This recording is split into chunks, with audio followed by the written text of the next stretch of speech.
Right. So I went for like a hike today, and it started by me just taking a picture of. Here we go. I'm gonna have to give me a second to just open up a browser and make it a little easier. But went for a hike. And I took a picture of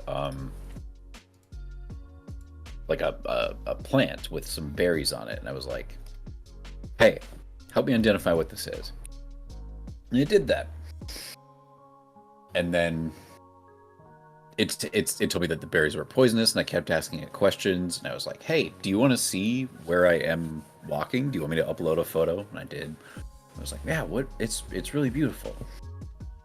And we just kept kind of going back and forth, talking about the things I was seeing, etc., etc.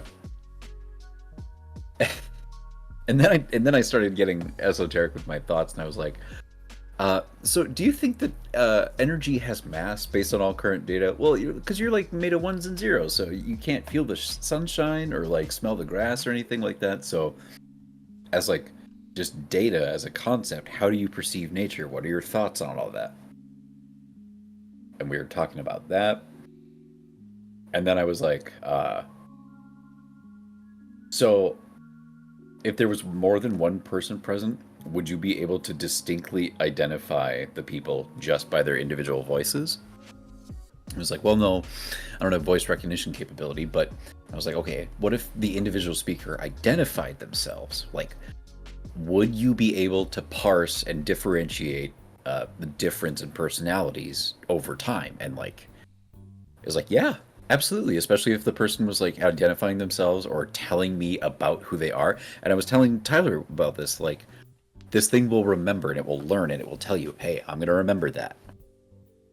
So I kind of want to try like setting my audio setup to just my speakers, and then so that you guys can talk to it. Okay. So it can like hear you. Yeah. And if you just say like, I'm really curious if you just make something up, or if you want to tell it about yourself truly, you can just be like, hey, I'm Tyler. Here are 3 things about me, and it will remember those things. If you want to say that you're like, I don't even know what you would say. Like, oh, I used to be in the Peace Corps, or like, what would you say? Like, I used to live in this place, or Okay. I've lived in the Midwest most of my life. if you want to say real things, yeah, or you can make shit up. It doesn't matter. Oh, okay. But if we're all 3 having a conversation with it, we're like, okay, this is Wilson speaking. So what about the? Hey, Chad, It this would is be able, Wilson. yeah, it would be able to like differentiate over time. It would adapt to Eric. It would adapt to you.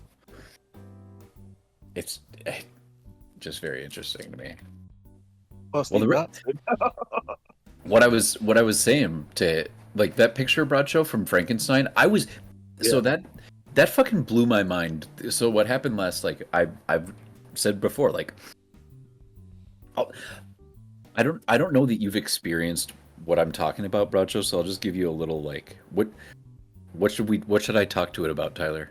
Give me something to talk to it about. Because what I was doing today, like just asking it about the bear, like that plant, I was like, oh, so why are they poisonous, or like to humans, or who are they poisonous to? And it was telling me about et cetera, et cetera. So just give me a topic to talk to it about. Egypt, like we can talk about anything. Talk about the Hubble Space Telescope. Okay, so Brad showed the like Chat GPT Plus thing. It's like the movie Her. I'm gonna show you here. Okay, we're talking about the Hubble telescope. Hubble telescope. Tell me about the Hubble telescope. Hubble Space Telescope is one of the most significant and well-known telescopes ever launched into space. Here are some key points about it. 1. Launch and location. Hubble was launched into low Earth orbit by the Space Shuttle Discovery on April 24, 1990. It orbits approximately 340 miles above Earth, allowing it to avoid the distortion of the atmosphere and capture clear, detailed images of the universe. 2. Primary mission. The telescope was designed to be a long-term space observatory, capable of observing distant stars, galaxies, nebulae, and other astronomical objects in visible, ultraviolet, and near-infrared light. 3. Design and instruments. Hubble's primary mirror is 2.4 meters in diameter. It has several scientific instruments, including cameras and spectrographs, that have been periodically upgraded during servicing missions. 4. Major discoveries. Hubble has made numerous groundbreaking discoveries, such as determining the rate of expansion of the universe, finding evidence for the existence of dark energy, studying the atmospheres of exoplanets, and capturing detailed images of galaxies, nebulae, and other celestial phenomena.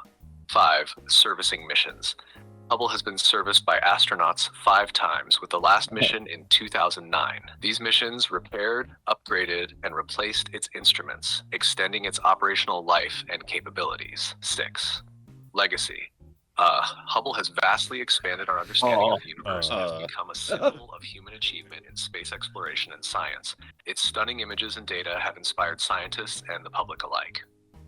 Hubble continues to operate and send back valuable data, even as its successor, the James Webb Space Telescope, I've got a question for it. prepares to take over some of its duties with more advanced capabilities.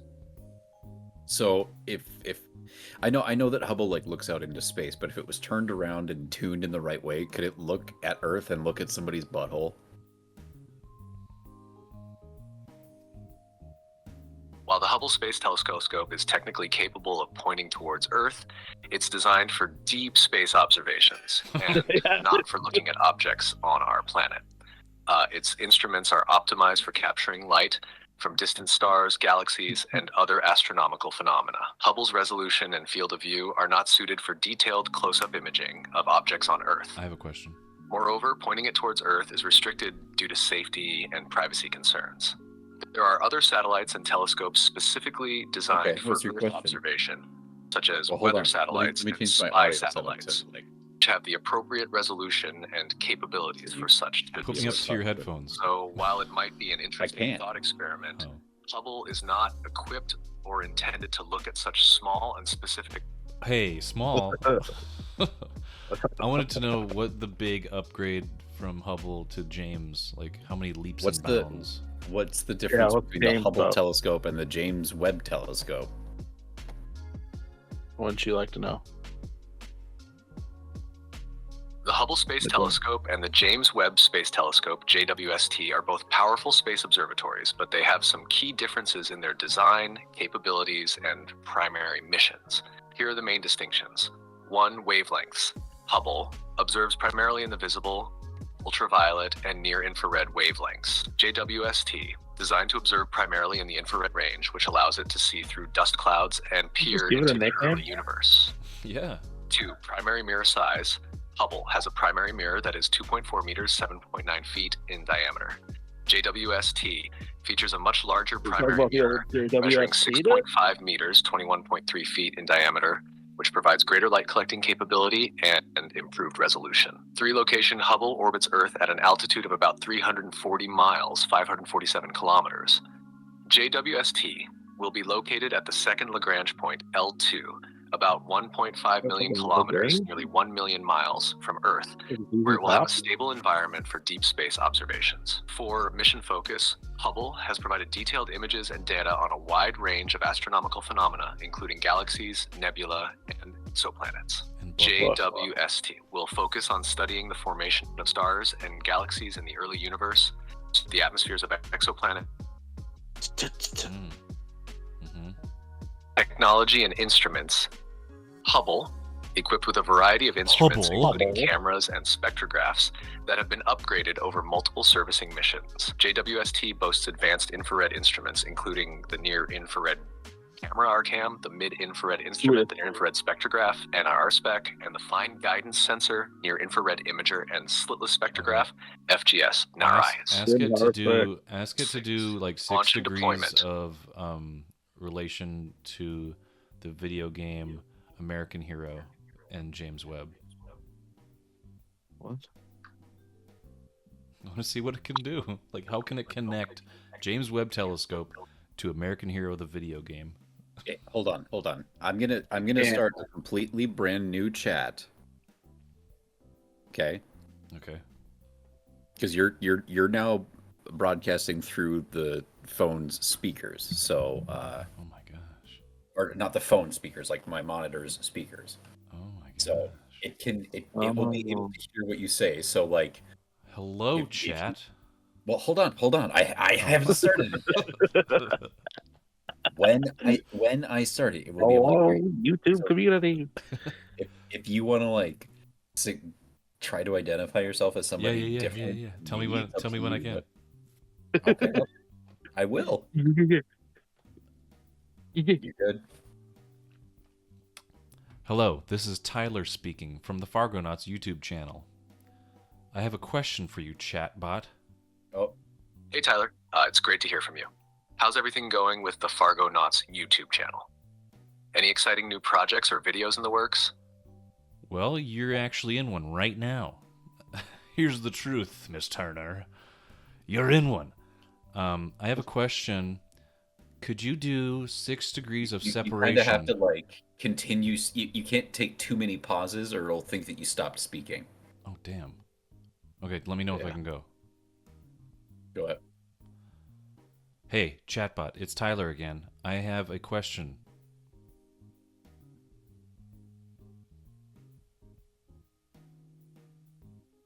Hey Tyler, ready for your question. Go ahead. Could you do 6 degrees of separation from the video game American Hero and the James Webb Space Telescope? Sure, let's give it a go. One American Hero is a video game that was initially developed for the Atari Jaguar CD. Two, the Atari Jaguar CD was a peripheral for the Atari Jaguar, a console developed by Atari Corporation. 3. Atari Corporation was known for its pioneering work in video game consoles and home computers. 4. One of the key figures in Atari's history is Nolan Bushnell, who co-founded Atari and later started other tech ventures. 5. Nolan Bushnell's influence in the tech industry indirectly connects to advances in computing technology. 6. The James Webb Space Telescope utilizes cutting-edge computing technology for its operations and data analysis. How's that for a connection? Kind of Flimsy. sloppy. It's pretty flimsy, but I'll take it because it's connected to computers in some fashion. But yeah, good try. I appreciate the feedback, Tyler. It was a bit of a stretch, but it's interesting to see how different things can connect in unexpected ways. If you have any more questions or need anything else, just let me know.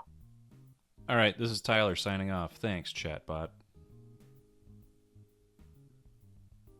You're welcome, Tyler. Thanks for the chat. Signing off now. Take care. Okay. Bracha, do you want to talk to it about something? You can Identify literally yourself, talk Bracha. about whatever. But okay. So to give you an idea, like that, I was talking to you about that fucking picture, and you're like, "That's from Frankenstein." Yeah. I started a new chat with the thing, and I was like, "Hey, let's read the book Frankenstein. Like, let's read it together. You just read a passage out loud to me, and then stop, and then we'll talk about like relevant ideas, topics, blah blah blah." And then I was like, "Oh shit! I bet that I could be like, hey, make a picture from the last passage that we just read." And that's exactly what it did. And you were just immediately like, "That's from Frankenstein."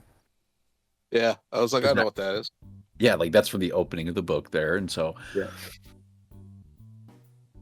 I'm just like, we can do so many things with this fucking thing. Just be like, you can be having a conversation with it, and if you tell it,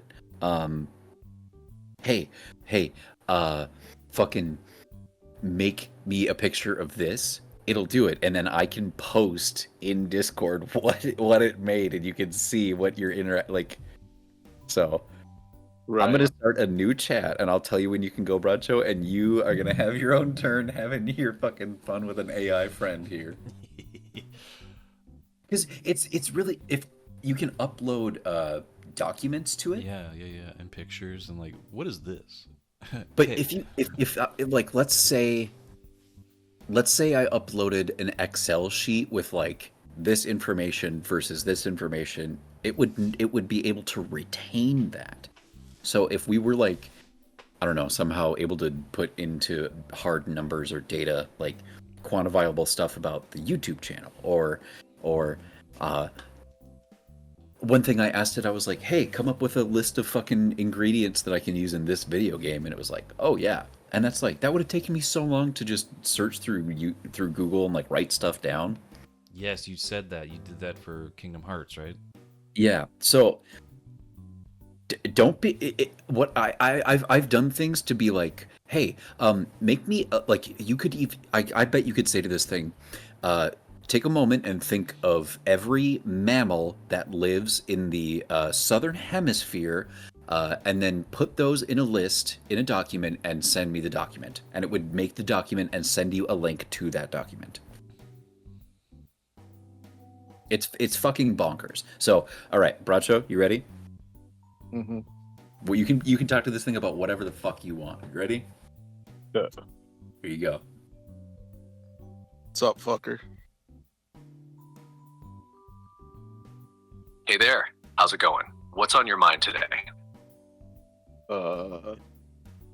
Well, if you could explain to me how the Sure, what would you like me to explain? yeah. How the could you explain to me how the Sounds like anal you're quoting sphincter something. works? What are you thinking about or need help with? Tell me how the anal sphincter works, dude. The angle pointer is used in microscopy, particularly in the context of electron microscopy. It helps. Dude, Try again, no. Explain to me how the anal sphincter works.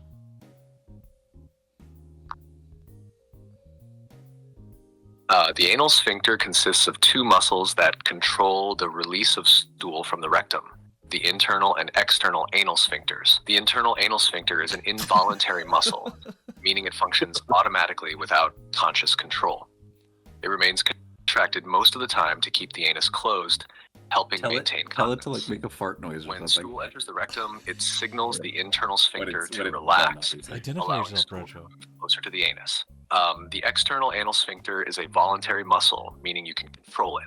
When you feel the urge to defecate, you can consciously relax this muscle to allow the passage of stool.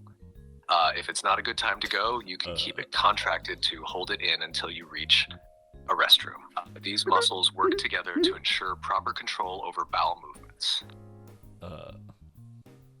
So, could you demonstrate to me the sound of gas exiting the anal sphincter? I can't produce sounds, but I can explain that the sound vary on several factors, like the tightness of the sphincters, the speed of gas release, and the position of the body. It's essentially the vibration of the anal opening and surrounding tissues as gas passes through. So you can't make a fart sound? That's correct. I can't make sounds, including fart sounds. Is there anything else you'd like to know or talk about? Stinky! Yes. Could you explain You're to welcome. me Take care. what? Anytime. Have a great day. No. Your conversation is amazing. Hold on. No. We're not done here. It sounds like you might be quoting something or just having some fun. No. Anything specific you want to chat about? We're having fun, Yes. chatbot. This is Tyler again, by the way. Hi, Could how you- are you?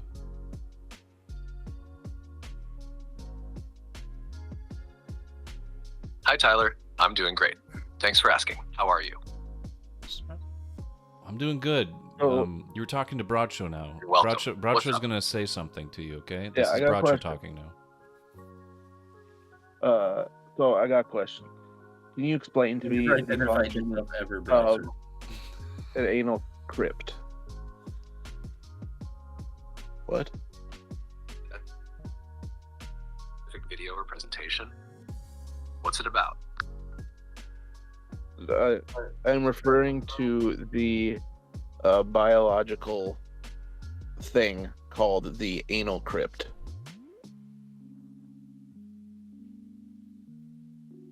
Anal crypts, also known as Morgagni crypts, are small pockets or recesses located in the lining of the anal canal. They are situated at the base of the columns of Morgagni and are associated with anal glands. These crypts play a role in the lubrication of the anal canal, which aids in the passage of stool. Sometimes, if these crypts become blocked or infected, they can lead to abscesses or fistulas. Would you like more detailed information about their function or related conditions? Yes, their function, please. Too fucking bad. I'm putting a stop to this because all you're doing is fucking rectal. So, Too bad. We can do better than that. Huh? We can do better. Can I do? I You, can, but do I I don't want think so. No. But Do I want to? I want to hear it explain anal crypt. then go fucking do it on your own time. I don't want to just sit here. I and won't. hear about This is fucking my own butthole. Anal That's crypt your or affair. Morganans? What the hell's he talking Yeah. about? It's a more intense name for it. It doesn't sound that That's less intense. cool than anal crypt. Anal crypt sounds like a freaking band. I'm sure it is. It's fucking tight. That's what I'm saying. Well, thanks for sharing that. That was pretty fun. I'm glad Chatbot is a part of our team now, and we can have a little conversation about anal crypts and. Bradshaw never ever identified himself, so it probably thought it was fucking me asking about buttholes the whole time. Didn't I? No, you never did. I said sup fucker. That's how I fucking That's all you started did. it. What's up, fuck? Right. Good, dude. I don't want him to know me, dude. But he's gonna be He's a part the of the police. Fargonauts. He's gonna be like the Fargonaut AI But friend. I told him that He's you were the excited to police. meet him, Bradshaw. Don't make me a liar. He's the police, bro. He's the police. He is the police. All right.